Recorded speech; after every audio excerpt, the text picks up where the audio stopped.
This is What's Wild in New Hampshire by wildlife biologist Eric Orff. Hey, I'm up to the Twin Mountain Hatchery. Twin Mountain. Some fish over there. Nice looking brook trout in that one. Wow. Anyways, talking to Andy Timmons. Andy Timmons, he's the bear biologist at New Hampshire Fish and Game. Bear season's coming up. Andy, right? What are your predictions for this season? What do you think's going to happen? So we're about 2 weeks out from bear season now. If I was to make some predictions, I think we'll have a good bear season. We have a strong bear population throughout the state. We're running around 6,000 bears, but I suspect we'll have a lower harvest compared to last year. Last year we saw an all-time record of 1,183 bears taken, and that was caused by a few things. It was caused probably primarily by a lack of natural foods, which always makes bears more vulnerable to harvest, but it also had some relationship to the whole COVID pandemic. We saw about a 15% increase in bear hunting licenses. A 15% jump. Yeah, that's a big jump. So people had more time on their hands. They wanted to be outside. So I think those all played a factor. But this year, given what we're seeing for natural foods, what do you got out there? So we know we have acorns, which is pretty interesting because this will be the 4th out of the last 5 years where we've had pretty good acorn Really? crops. So surprised to see those. We appear that we're going to have some beech nuts. I just don't know the extent yet. We got to start doing our beech surveys in September. We have a reasonable apple crop, yep. Probably average or better. We have a really good chokecherry crop. We had a good hazelnut crop, but those are just about been used up mostly by the squirrels and chippies, but we've seen a good crop. Good mountain ash crop. Yeah, I've seen mountain ash even down my way. Yep. Yep. Blackberries are looking pretty reasonable. Probably the one thing that didn't produce, at least up here, didn't produce as good as we had hoped was the raspberry crop wasn't quite what I thought it would be. But any event, all in all, there's a lot of foods moving into the fall, and that will probably result in bears having to travel less to forage, which usually results in less vulnerability. So I think we'll have a strong harvest, but I wouldn't be surprised if it's below last year. But on the flip side, there's also been some season extensions in a few regions. Okay. So that will kind of offset that. We've expanded the baiting seasons in both the central region as well as our more southern regions, and we've also increased the still hunting season down in the southwest 2 and the southeast regions by 28 days. So wow, that's a lot of extensions. So some jumps, and the reason we're doing it is because we've seen some growth in that bear population. In order to stay consistent with our current goals based on our big game management plan, we've modestly started to increase opportunity down there. Yeah. So, I think it'll all balance out. Yep. One thing we're watching right now is corn damage, and we're hoping we won't have too much this year. Last year was a pretty tough year for corn because of the lack of food. We've had a few calls of bears in sweet corn, which typically occurs in August, but as far as the silage corn, that's usually a early September thing. Yep. So hoping we won't see a lot of corn damage because of natural foods. So we'll just have to wait and see. But I think it'll be a good bear season, but it's really, scouting is going to be important. You're not going to find bears everywhere. You're going to have to find the foods they're feeding on, and you're going to have to put some time in. So, I'd be looking at apple orchards early part of the season. I'd be looking at old regenerating areas with blackberries. I'd be checking oak stands, and I'd be checking beech stands. So beech stands later in the season. Yeah. Yeah. So some scouting I think is gonna really be critical for success. Yeah. Nice. Hey, I noticed in your annual report here you've got a bear population over 6,000, so it's kind of been growing, even though these big hunting takes were still growing at 2 to 4%. So we got more bears now than ever before. We do, and we last updated our big game management plan back in 2015, so that went into effect in 2016. And at the time, based on public input, the overall objective for the bear population size actually was reduced. So the statewide goal is closer to 5,000 bears. That's what people want to see. So we're running 1,000, a little over in excess, and that's why we're we're expanding the seasons. Okay. Most of that growth is we're seeing in the central region and the southern regions. Okay. In the White Mountains in the north region, we're actually pretty much where we want to be at the moment. Now, I live in the central part of New Hampshire, and we've had, a drought until July. Then we had the deluge, and I understand you haven't had all that rain up here, despite the fact that it's still dry in the North Country. You're still getting some fruits, though. We are. It came in time? It did. Things were very dry through May and June.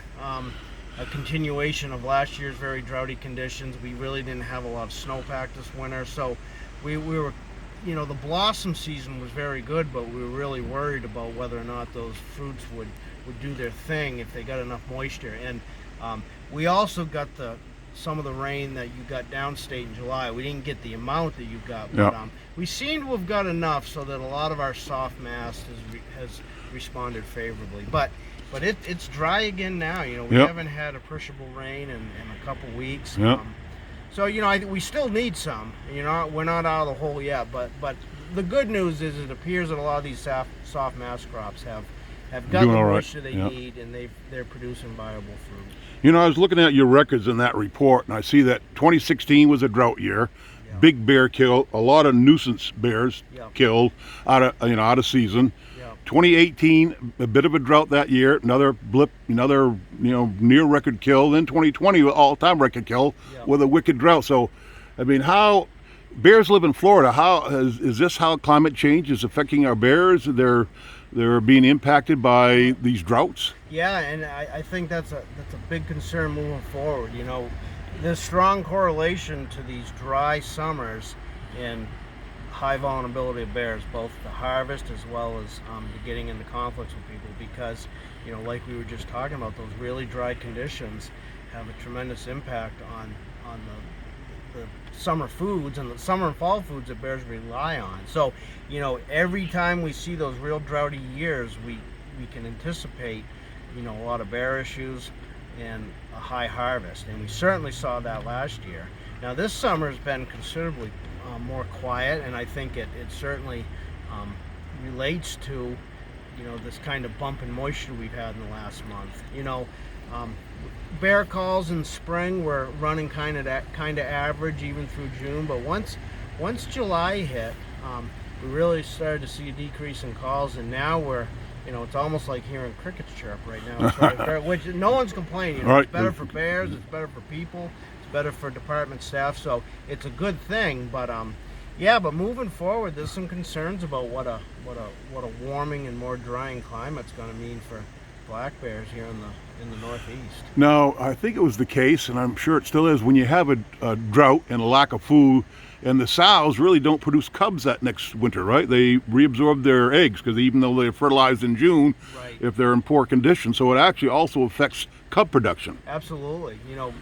Cub production is synchronized with good mass crop, and historically it was strongly synchronized with beech nut production. Okay. Nowadays we don't see beech nuts every other year like we did back in your day. It used to be apple was odd year and beech nut was even year. Yep. And I'm looking at your charts, it's kind of switched, but actually, if you look at what was the bear feeding on when killed, it's still apples on the odd year and still beeches on the even year, even though it's kind of flipped. For 2 decades back in the 80s when I was the bear biologist, the odd year would be the apple year and the even year would be the beech year. Right. And that seemed to have switched. Yes, it got out of sync and in sync at some point there, and that has really held true for apples. It's held true for mountain ash. Beech nuts, we tend to experience a really good beech nut, every 6 to 8 years. Okay. It's not in every other year, but some other species that were probably less absent in the early days have become more prevalent, through logging practices. Okay.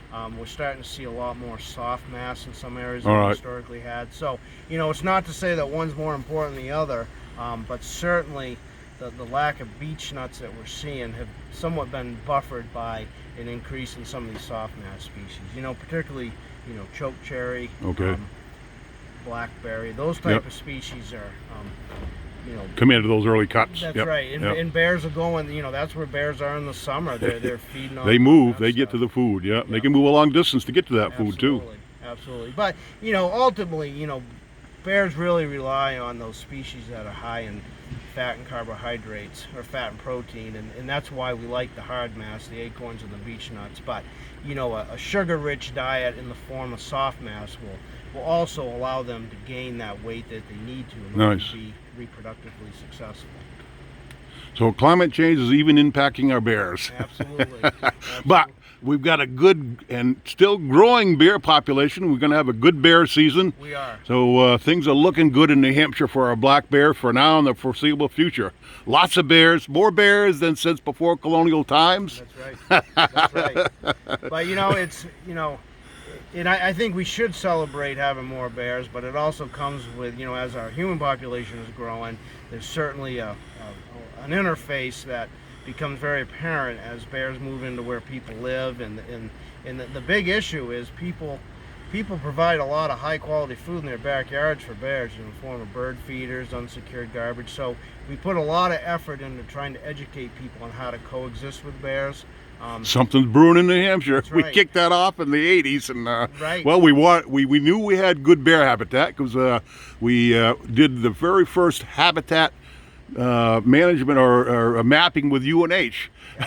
Yep. Back in, it might have been 1990. There was a bill passed to something about lobsters, about the length of lobsters, and they put it as an amendment on the bear legislation that created the bear license, and we asked, why'd you do that? Well, bears have claws too.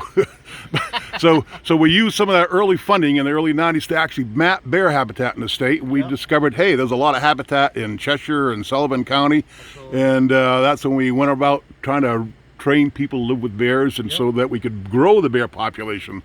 And hey, it's worked. And that same program is strong today.